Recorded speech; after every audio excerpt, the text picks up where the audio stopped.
Hello everyone, আসসালামু আলাইকুম। সবাই কেমন আছেন? আশা করি আল্লাহর রহমতে সবাই ভালো আছেন। আমরাও আল্লাহর রহমতে ভালো আছি। আজকে মনটা অনেক ফ্রেশ। কেন জানেন? আজকে আমি আমার বোনের বাসায় যাচ্ছি। আজকে আমি তাড়াহুড়া করে রান্না করে আমার বোনের বাসায় চলে যাব। কিন্তু বৃষ্টি হচ্ছে, এজন্য একটু চিন্তায় আছি কিভাবে যাব। তারপর যখন সিদ্ধান্ত নিয়ে নিলাম, তাহলে তো অবশ্যই যেতেই হবে। কারণ দুই বোন যখন একসাথে ছিলাম তখন অনেক মজা করতাম। এখনও দূরে বাসা নিয়েছে, তারপরও তো যাওয়া কি আর মিস করা যায়? যেতে তো হবেই। আজকে আমি চিচিঙ্গা দিয়ে আলু, টমেটো এবং মাছের ঝোল করব। প্রত্যেক দিন যেভাবে মশলা কষিয়ে নেয় ওভাবে কষিয়ে নিলাম। পরে চিচিঙ্গা দিয়ে দিলাম, আলু সাথে দিলাম। এখন ভালো করে কষানো হয়ে গেলে আমি এখন টমেটো দিয়ে দিব। টমেটোটা ভালোভাবে তরকারির সাথে নেড়ে নিব। এখন ভালোভাবে একটু নাড়াচাড়া দিয়ে ঝোলের পানি দিয়ে দিব, মাছ দিয়ে দিলাম।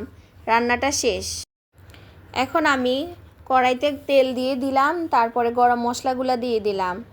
অনেকগুলা পেঁয়াজ দিলাম, কারণ আমি মাংস রান্না করব তো এই জন্য। এখন মাংসগুলা রান্না করার জন্য পেঁয়াজগুলা ভালোভাবে নেড়ে চেড়ে সবগুলা মশলা দিয়ে দিলাম। আদা, রসুন, জিরা, হলুদের গুঁড়া, মরিচের গুঁড়া, তারপর মাংসের মশলা, এগুলো সব দিয়ে আমি এখন মশলাটা ভালোভাবে কষিয়ে নিচ্ছি। তারপর এখন আমি মুরগিগুলা দিয়ে দিচ্ছি। মুরগির মাংস আসলে আমার বাচ্চারা বেশি পছন্দ করে।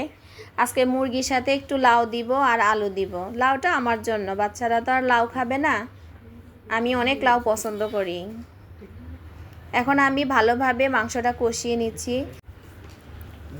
দেখেন আমি মশলাগুলোর সাথে মাংসগুলো ভালোভাবে নেড়ে ছেড়ে কষিয়ে নিচ্ছি। যত ভালো করে কষাবেন, মাংস রান্না বলেন, তরকারি রান্না বলেন, তত বেশি টেস্ট হয়। এখন আমি ভালোভাবে মশলাগুলা সাথে মুরগিগুলা নেড়ে ছেড়ে সুন্দরভাবে কষিয়ে নিচ্ছি। এখন আমি আলু আর লাউগুলা দিয়ে দিচ্ছি। ভালোভাবে আলু আর লাউগুলা কষিয়ে নিব। এখন আমি আলু আর লাউগুলা যে দিলাম ভালোভাবে এখন আমি কষিয়ে নিব, কারণ মশলার সাথে ভালোভাবে না কষালে না ভালো লাগে না। এই যে আমি ভালোভাবে কষিয়ে নিচ্ছি। যখন ভালোভাবে কষানো হয়ে যাবে তখন আমি ঝোলের পানি দিয়ে দিব। এই যে আমি এখন ঝোলের পানি দিয়ে দিলাম, কিন্তু পানি দেওয়ার পরে চিন্তা করলাম বলক আসলে তো ঝোলগুলা পড়ে যাবে মনে হচ্ছে, এজন্য অন্য আরেকটা পাতিলে আমি ট্রান্সফার করে নিলাম। এই যে আমি আরেকটা বড় পাতিলে মাংসগুলা ঢেলে নিচ্ছি, কারণ এই পাতিলটা ছোট হয়ে গেছে তো এই জন্য অন্য পাতিলে ঢেলে নিলাম।